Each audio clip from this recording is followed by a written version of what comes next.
দেশগুলোতে ক্ষমতার পালাবদলের আঁচ পড়েছে তুর্কিয়েতেও। দেশটির এ যুগের সুলতান হিসেবে পরিচিত প্রেসিডেন্ট এরদোয়ানের বিরুদ্ধে বিক্ষোভের ঝড় উঠেছে।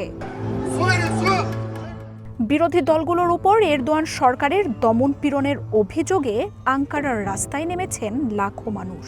পতাকা উড়িয়ে এরদোয়ানের পদত্যাগের দাবিতে স্লোগান দিচ্ছেন তারা। ২০২৮ সালে দেশটিতে সাধারণ নির্বাচন।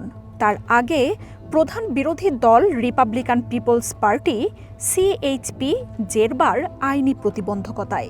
দলটি বলছে এসব মামলা রাজনৈতিক। বিরোধীদের দমিয়ে ক্ষমতা আঁকড়ে থাকার পায়তারা করছেন এরদোয়ান, যা তুর্কির গণতন্ত্রকে ধ্বংস করে দিচ্ছে। গেল এক বছরে দুর্নীতির অভিযোগে ১৭ জন মেয়র সহ ৫০০-র বেশি বিরোধী নেতাকে আটক করেছে পুলিশ, যাদের মধ্যে এরদোয়ানের সবচেয়ে বড় প্রতিদ্বন্দ্বী ইস্তাম্বুলের মেয়র একেরেস ইমামোগ্লু রয়েছেন, যাকে তুর্কির সম্ভাব্য প্রেসিডেন্ট হিসেবে ধরা হয়। এসব মামলা রাজনৈতিক। যেসব অভিযোগ আনা হয়েছে সেগুলো মানহানিকর। সরকার যেটা করছে তা আগামী দিনের প্রেসিডেন্টের বিরুদ্ধে অভ্যুত্থান, আর আমরা তা প্রতিরোধ করব। এরদোয়ানের পদত্যাগ ও আগাম নির্বাচনের দাবিতে দেশটিতে বিক্ষোভ দিন দিন জোরালো হচ্ছে।